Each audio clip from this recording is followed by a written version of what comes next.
스카이어 스르프 타임즈 2023년 12월 27일자를 진행하도록 하겠습니다. 네타냐후 공개 토론에서 평화를 위한 세 가지 전제 조건 설명. 사라포틴스키 더 힐에서 보도를 했습니다. 이 전제 조건이라는 제목이 나와가지고 네타냐후 이스라엘 그 총리가 얘기한 내용을 갈등 해소도 구조로 한번 표현을 해 봤습니다. 가자지구 평화를 위하여는 반드시 우선적 안보 책임이 성립돼야 된다. 자기네들이 그 안보 책임이 있다는 얘기죠. 책임이라는 뜻은 여기서는 이제 권한과 동일한 그 권한을 의미하는 것 같습니다. 죄송합니다. 시작하자마자 물 좀 한 잔. 우선적 안보 책임을 확보하기 위하여는 반드시 하마스가 파괴되어야 되고 가자가 비무장화되어야 되며 비급진화 과정을 이 전제 조건이 돼야 된다. 이렇게 이제 얘기를 했다는 거예요. 그래서 이 비급진화라는 것이 번역상으로는 뭐 비민주화라고 이상하게 돼 있어서 이제 관심이 갔는데 원문을 찾아보면은 디레디칼리제이션입니다.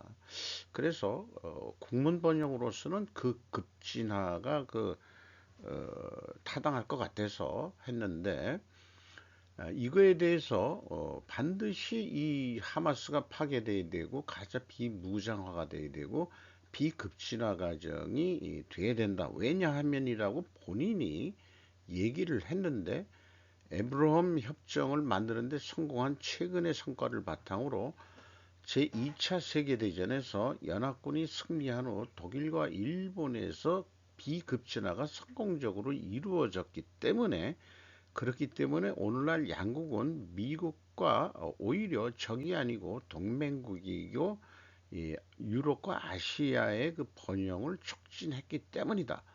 따라서 이렇게 거창한 비유를 들면서 그 가자 이 하마스 세력이 이 비급진화 과정을 해서 완전히 항복을 하든지 뭐 이런 식으로 돼야 된다는 뜻으로 그렇게 주장하는 것 같습니다. 그리고 또한 많은 이 다른 의견들이 있던 거는 가자지구 평화를 위하여는 반드시 그 휴전이 바로 이루어져야 된다. 휴전이 이루어지기 위해서는 반드시 이 국가 체제를 수용해야 된다. 이런 얘기가 이제 그 서구 쪽에서 나오는 얘기인데 지금 그것이 이스라엘하고 사실 대립 관계죠. 이거를 해결할 방법이 있느냐?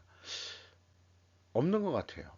이스라엘 쪽에서는 이 위에 쪽 주장을 굽히지 않을 것 같습니다. 서구나 많은 그 중국까지도 원하는 이 국가 체제, 이거 미국도 뭐 그렇게 압력을 주고 있습니다만 안 될 것 같아요. 이승만 대통령은 결코 휴전을 원치 않았죠. 하지만 현재 이스라엘처럼 힘이 없었기 때문에 한국은 미국의 힘에 의해 1945년에 해방이 되고 동시에 소련에 의해서 또 분단이 됐죠. 그리고 1950년 한국 전쟁은 우리 힘으로는 막아내질 못했는데 결국 유엔군의 힘에 의해서 공산화를 막은 70년 된 국가일 뿐이다. 그러니까 그 휴전 때부터를 그 우리나라 신생국가 물론 이제 건국을 우리는 1946년에 했나요? 뭐 그렇게 되는데 에, 어쨌든지 간에 53년이 그 완전 휴전이 끝나고 새로 시작하는 해로 봐도 될 거 아닌가. 그러니까 지금 2023년인데 이제 70년 된 국가일 겁니다. 이제 그 칠순이 돼간 나이죠. 그래서 7순위 정도 됐으면은 인간 100세로 친다 그러면은 이제 좀 성숙한 거를 좀 보여줘야 될 그런 시기인가 아닌가 이런 또 생각도 해보게 됩니다. 그래서 이스라엘의 입장에서는 이국가 체제를 부인하고 가자를 까놓고 얘기해서 소멸시켜야만 자기네 평화는 유지된다. 이렇게 얘기하는 것 같습니다. 반대 정당은 너무 싫어. 한국 정치 사회는 왜 이렇게 분국화되나? 사와다 가쯤이라는 사람이 여기 뭐 썬데이 메일인 것 같습니다. 그 다음에 뭐 곱하기 에코노미스트라고 이렇게 되어 있는데 경제적 격차 확대와 젠더 갈등, 세대 간 불평등 등 여러 요인이 있는 것으로 알려졌다고 서문은 얘기하면서 세계에서도 미국과 한국이 월등히 강한 대립을 나타내고 있다. 미국 그 대통령 선거 속에서 이 극명히 드러났었죠. 현재 그 여당이나 야당이나 지지율이 약 30% 넘는 수준으로 팽팽히 맞서고 있다라고 소개를 하고 있으며 윤 대통령은 올해 8월 15일 연설에서 진보파를 반사회적 공산주의자들이라고 사실상 규정했다. 음, 이것이 좀 의미 있는 발언이었죠. 정책보다 정서적 요소가 더 크다라고 또 얘기를 하고 있습니다. 이념에 따른 분국화보다는 지지 정당에 의해 결정되는 당파적 구분에 가까운 것으로 나타났다. 여기에 대립 당파와 그 지지자를 싫어하는 감정적 분국화도 진행되고 있다고 한다라고 소개를 하고 있습니다. 원인으로 꼽히는 것은 왜 그런 분국화가 됐느냐 하면은 미디어 환경의 변화다. 한국에서는 인터넷을 통한 정치적 발신이 많아지고 있으며 나홀로 미디어라고 불리는 그러면은 이제 저도 거기에 들어가겠네. 극단적인 주장을 퍼뜨리는 인플루언서가 늘고 있다. 아하, 그렇군요. 그런데 이에 대해서 2004년 대통령 탄핵 움직임이 노무현 대통령 탄핵 때부터 아마 심리적으로 출발하지 않았겠느냐 하는 설명인 것 같습니다. 역량을 고려할 수 있다고 한다. 결국 헌법재판소에 기각됐지만 당시 보수 야당인 한나라당이 주도해 국회에서 탄핵소추안을 가결시켰다. 음. 박근혜 때는 대법원에서 헌법재판소에서 헌법재판소인가요? 대법원인가? 거기에서 결국은 탄핵을 수용한 거죠. 하 교수라는 사람이 있는데 취재를 한 것 같습니다. 노무현 지지자들에게 큰 충격을 줬고 자신과 다른 당파를 배제해야 할 상대라고 본 최초의 케이스다라고 지적을 했습니다. 탄핵이라는 게 단지 유권자 레벨에서의 분국화에 관한 연구에 사용할 수 있는 데이터는 아직 충분하지 않고 그렇죠. 상관관계를 뭘 따지려니까는 데이터가 충분치 않다고 보는 거죠. 사회 인문과학은 상관관계까지 정도가 전문가라고 얘기를 하고 수 있을 것 같아요. 그래서 향후도 계속 연구할 필요가 있다고 하지만은 이거를 어, 원인과 결과 관계로 한번 접근을 하면은 그렇게 많은 데이터들은 유권자들 그러니까 유권자라고 하지만은 일반 국민들에 대한 그런 데이터들은 그렇게 많이는 저는 필요 없을 거라고 봅니다. 그리고 또한 원인이 감정적이고 인격 모독적이라면 기각해야 된다라고 저는 믿습니다. 인간 사회에서는 이렇게 좀 제가 좀 제 견해를 좀 말씀드리고 그래서 이런 또 뉴스를 보니까 어저께 에, 거의 뭐 숙제같이 한번 의견 제시를 해봤던 건데 보수 정권 총선 승리에 무엇이 핵심 문제인가? 그래서 뭐 어저께 여기 이 ABD로 하는 것은 충분히 말씀드렸는데 C는 그것은 이제 좀 잠정적인 견해로 얘기를 했지만은 아예 그냥 확정을 하는 게 나을 것 같습니다. 동서 갈등 해소를 해줘야 된다. 보수 총선 승리를 하려면은 동서 갈등이 해소돼야 된다. 동서 갈등 해소를 위해서는 반드시 서해안 미래 4차 산업을 발전시켜 줘야 된다. 그런데 이 서해안 시대라는 발언은 제가 그 국제정치외교학 그 김정민 박사 표현에서 아이디어를 얻었습니다. 그래서 그 이 D와 D 프라임, D와 D 프라임은 현재 대립 관계가 될 수 있는데 해결을 위한 주입책 대안을 제시할 수 없는 보통 시민 수준이기 때문에 국힘 브레인의 고견은 무엇일까라고 어저께도 질문을 던졌죠. 근데 뭔가 주입책 인젝션이 필요할 것이다 했는데 이게 서해안 시대라는 게 중국 자본이 들어오면은 대립이 됩니다. 친중 세력을 제거해서 정체성을 확보하는데 자 그건 그렇기 때문에 결국 중국 자본은 배제해야 된다는 게 이제 주입책이 되겠죠. 중국 자본을 배제해야 된다는 게 주입책이라고 봐집니다. 그래서 저도 한번 생각을 해봤어요. 기존에 우리가 경제발전 축이 부산에서부터 서울까지 올라가서 향후 뭐 미래에는 쭉 타고 올라가는 그런 거를 해서 평양까지도 아마 갈 수 있을지는 모르겠어요. 개성 지나가지고 여기 뭐 사리온이라는 데도 이렇게 쭉 그거 보면은 그 뭐 울산, 대구 이런 식으로 이제 그 이 발전이 되어 왔죠. 그러니까 향후 미래 한국을 위해서는 서해안 시대를 만든다면은 여기가 대충 한 완도 정도라고 한다고 그러면은 여기에 이제 그 우주기지도 이 근처 어디 있죠? 그 해남 뭐 이런 쪽 어디로 이쪽 지역에 여기에서 해서 그 여기 이 새로 그 새만금을 통해 가지고 서울 쪽으로 그 올라오는 이런 새로운 그 경제 발전 축을 마련해야 될 것이다. 라고 생각을 하고 있습니다. 저도 그 서해안 그 이 새만금 방조제를 어 뭐 군산시를 통해 가지고 여기를 한번 쫙 여기까지 가 본 적이 있습니다.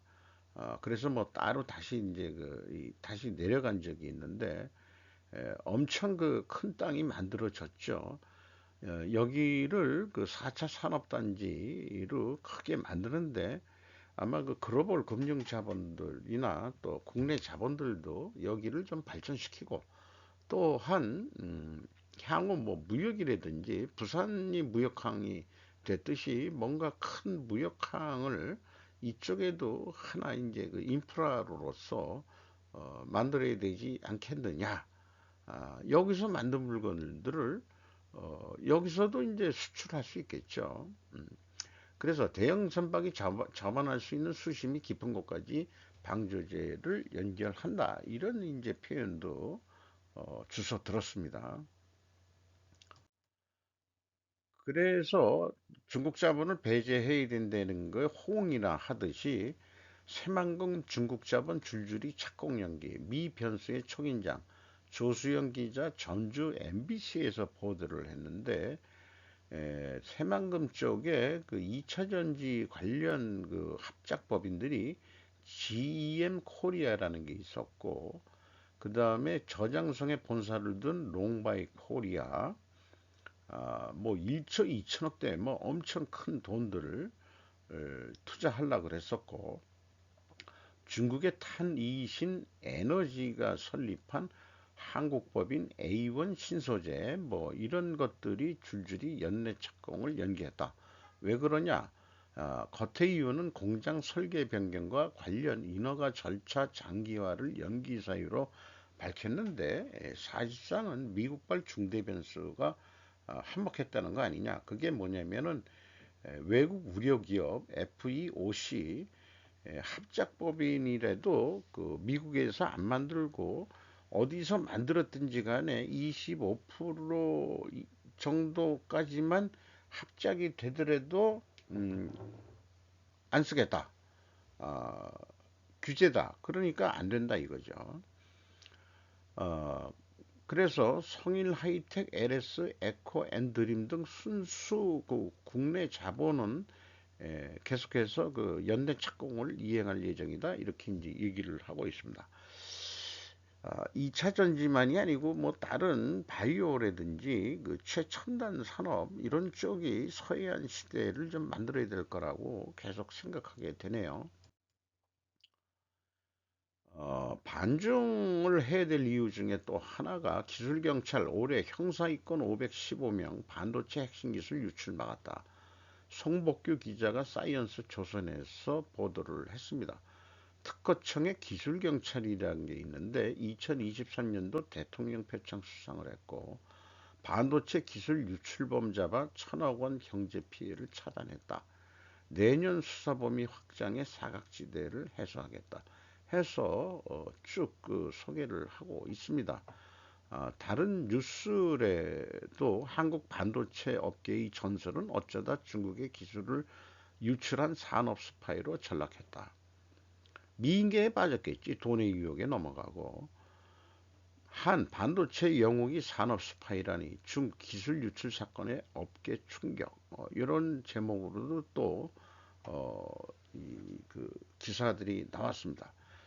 진즉부터 얘기하지만 중공이 주적이라도 그렇게 국방백서에도 써야 된다라고 제가 얘기를 계속하고 있죠. 남북을 국가로 취급하는 남북통일 어려움 판단 하나라는 제목으로 데일리 뉴스에서 일본 뉴스죠. 보도를 했는데 정부가 26일 공개한 한국군 병사들을 위한 교재에서 북한을 국가로 취급하고 있는 것으로 나타났다. 남북 통일은 어렵다는 현 정부의 생각이 반영된 것으로 보인다. 이렇게 진단을 했는데 이런 것도 그냥 상관관계 표현이죠. 어, 국가는 국가죠. 이 저기 세계 그 유엔이나 뭐 이런 데서도 유엔 가입이 되고 동시 가입이 됐으면 국가죠. 그때부터 유엔 가입이 됐을 때부터 전 세계가 인정한 국가이니까 이런 거로 해서 그것 때문에 남북 통일은 어렵다는 현 정부의 시각이 반영된 것이라고 그렇게 상관관계로 해석하는 것은 좀 무리하지 않을까 이렇게 생각을 해왔습니다. 우리가 이제 그 국가라는 표현을 잘 안 했고 이제 그 북조선 그 정권 등으로 이제 해 왔는데 뭐 북한 쪽에서는 남조선 괴뢰 뭐 이렇게 표현했었고 새 교재에는 북한은 최악의 국가 뭐 이렇게 이제 표현을 했다는 거죠.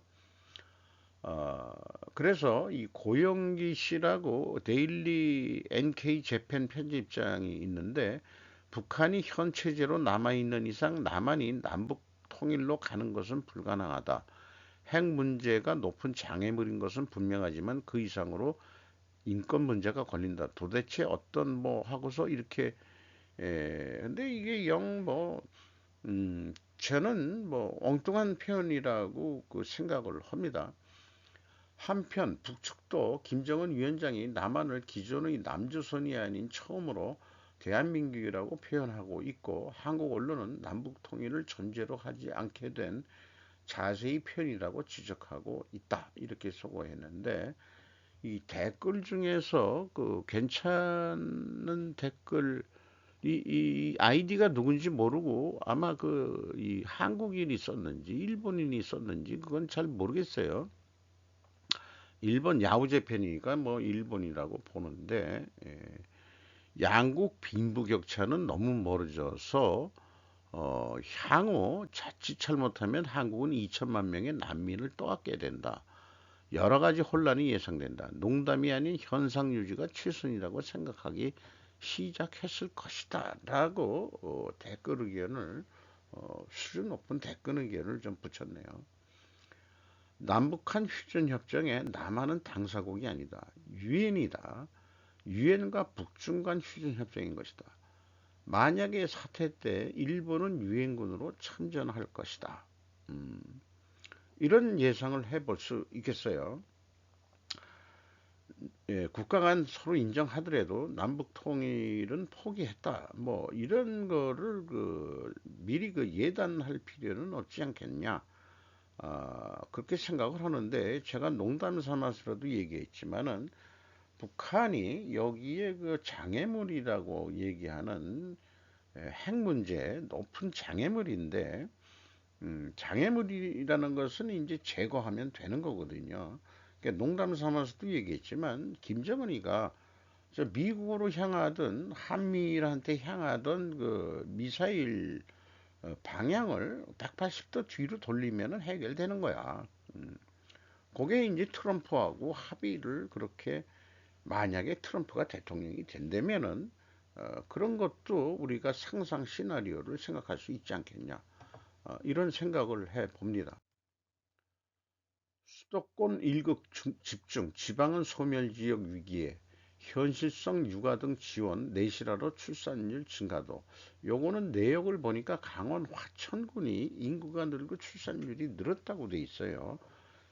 화천 군수가 그만큼 유인책을 쓰고 있는데 화천군 정도면은 사실은 이 군대 주둔해서 주로 경제 유통이 이 군부대를 중심으로 해서 돌아가는 그런 데라고 봅니다. 2014년 일본에서 출간돼 한국에서 화제가 된 책이 있다. 전 총무상으로 이와테현 지사도 지낸 마스다 히로에 의한 지방 소멸이다. 이런 얘기들이 쭉 있는데 여기 인터뷰한 사람은 한국 명지대 임승빈 교수인데 일본에서 뭔가 박사 학위를 받은 사람 같아요. 그래서 이 사람을 취재한 것 같은데 민간 연구조직 일본 창성회의의 논의를 바탕으로 도쿄로의 일극 집중으로 전국 지자체 중 절반가량인 896개가 사라질 것이다 수 있다고 경장을 울렸다. 그래서 이거는 이제 일본 얘기지만 한국에서 수도권의 인구의 과반수가 집중되는 이유 중에 하나는 수출 의존형 산업 구조에 있다라고 진단을 하고 있고 또 교육 기회의 격차도 큰 요인이다. 지방에도 우수한 대학은 있었지만 수도권에 있는 대학이 대기업 취업과 각종 시험학에 유리하다. 이게 이제 인터뷰 내용을 그렇게 얘기한 것 같습니다. 그래서 이민의 수용도 포함하여 다양성이 있는 인구 구성을 목표로 하는 것이 한일 지방의 활성화로 이어진다. 이렇게 얘기하고 있고, 어, 일본 외국인 근로자가 한 300 몇만이라고 그러고 우리나라가 140만이라고 하는데 전체 인구 비례로 해서는 비율로는 한국이 높다는 거죠. 한마디 메모라고 해서 한국의 수도권 일국 중심, 한국의 총인구 중 서울, 경기 등 수도권에 사는 사람의 비율은 1960년 20% 정도였으나 해마다 상승해 2020년 50%에 달했다. 자, 지방에서 열심히 농사를 짓든 뭐 하든 우리의 어르신들이 돈을 벌어서 너도 나도 우리 자식은 출세시키겠다고 서울로 보냈습니다. 제가 졸업한 고등학교도 지방에서 올라온 애들이 상당히 많았어요. 일본에서는 도쿄도와 인접한 산계현, 가나가와 사이타마, 지바의 인구가 총 인구의 약 30%로 한국과 비교하면 집중도가 낮긴 낮지만은 정부는 2012년 국토균형 발전을 목표로 어, 중북남 뭐 행정 그러니까 중부 충남의 행정 중심 복합도시 세종시로 건설했지만은 정부기관 이전을 추진했는데 전체 집중 분산은 좀 이르지 못했다 이렇게 되는데 요게 좀 가깝다 보니까 또 교통이 잘 돼 있으니까 출퇴근을 하지만 그래도 거기 인구들이 그래도 늘어나고 있다고 그러죠 세종시가. 그리고 충남 어디 충청남도청이 새로 세운 신도시 거기도 이제 뭐 괜찮게 돌아간다 그런 얘기도 좀 들리고 있습니다. 박상호 새 국토부 장관 이념이 아닌 현실과 시장 원리에 기초한 주택정책 필요. 이념이 아닌 현실, 국토해양부가 이념까지 뭐가 들고 나와야 되나요? 나 잘 모르겠는데 박상호 기자 뉴스완에서 보도를 했습니다. 주택시장 안정, 주거사다리 복원, 좀 계속해서 더 나은 대로 살 수 있게 되는 희망 뭐 이런 거겠죠. 강화 강조, PF 연착륙, 정비사업 가속화. 누가 국토해양부 장관이 돼도 이런 얘기는 할 수 있을 것 같은 그런 기분이 드는데 지역 주도 발전 전략으로 진정한 지방시대도 언급. 앞에도 얘기했지만 지방 소멸이 돼가고 있는 그런 상황을 이런 얘기한다고 해서 이게 이제 표밭에 표심이 있다. 그런 것 같아요. 현실은 그렇게 안 돌아가는데 그래서 인구 비례로 그 국회의원 수를 해야지 지방에다가 국회의원 수 그렇게 많이 만들어 봐야 저는 소용이 없다. 그러니까 인구 비례로 국회의원 수를 나오게 해야지 저는 그렇게 생각합니다. 미래는 도시국가인데도 이런 것도 생각을 해봐야 되는데 그래서 핵심 정책 방향이라는 게 교통부 장관 아니 그 국토부 장관 바뀌었다고 막 수시로 막 확 바뀌는 건 아닌데 이제 겉에 위에 치장만 좀 틀린 거겠죠. 현실과 시장 원리에 기초한 주택 정책 말들은 만들면 되는 거니까 진정한 지방시대 이거 안 된데도 그러네. 속도감 있는 신도시별 광역교통 개선 대책 교통은 뭐 좋아요. 건설 안전사고 방지와 부실 시공시 이건 누구나 이제 항상 의무적으로 해야 되는 거고 국토교통산업의 혁신과 수출 자원화 그 교통의 어떤 그 도구들 비하이클 이런 것들이 뭐 우리도 뭐 KTX 이런 것도 수출해야 되고 그래서 프로필을 한번 봤어요. 뭔 전문가가 국토해양부 장관이 됐느냐 이렇게 돼 보면은 어, 제4대 대한건설 정책연구원장, 건설주택포럼 회장, 2016년에서 2019년이니까 여기 이제 문민정부하고 그 문민정부가 아니고 문정권하고 약간 겹치죠. 문정권 때는 한국토지주택공사 사장을 했다. 토지주택 LH공사 사건이 있어가지고 그때 이런 사람은 쓰면 안 되는 거 아닌가 난 몰라. 이런 사람을 왜 국토부 장관을 또 시켰지? 물론 이 그런 계통에서 그 올라온 사람이 그 전문가이긴 하겠어요. 근데 이 국토부하고 해양부하고 합쳐진 거 아니에요. 그러니까 우리나라가 삼면인 바다에서는 나는 국토도 중요하지만은 이 그 바다에 그 더 전문적인 사람이 향후 좀 국토부 장관이 되어야 되지 않겠냐. 해안지대, 아까 서해안시대 뭐 이런 거를 얘기를 했는데 이런 사람 머리에는 LH 출신 머리로는 아마 저와 같은 아이디어나 뭐 그런 생각은 전혀 할 수가 없을지도 모르죠. 요번 인선은 조금 좀 뭐 그렇게 맞닥스럽지 않은 것 같습니다. 시진핑 문역 잘못 건드리지 않고 마오쩌둥 탄생 130주년 곳곳에 축하 중국 베이징 시사통신인데 신중국을 성립시킨 건국의 아버지 마오쩌둥의 탄생 26일로 130년을 맞았다. 중국은 과거 역사 다 뭐 공자월 맹자월 다 잊어버리고 어, 그 사회주의 정권 공산주의 이거로 보면 될 것 같아요. 그러니까 국공합작도 했는데 그 국민당하고 전쟁에서 승리한 게 1940년이었죠. 그러니까 중국도 1950년에 중국이 성립됐다면은 한국보다는 그래도 그 신생 국가로 좀 일찍 된 거니까 그때부터 이제 시진핑에는 따지는 것 같아요. 새로운 그 이념으로.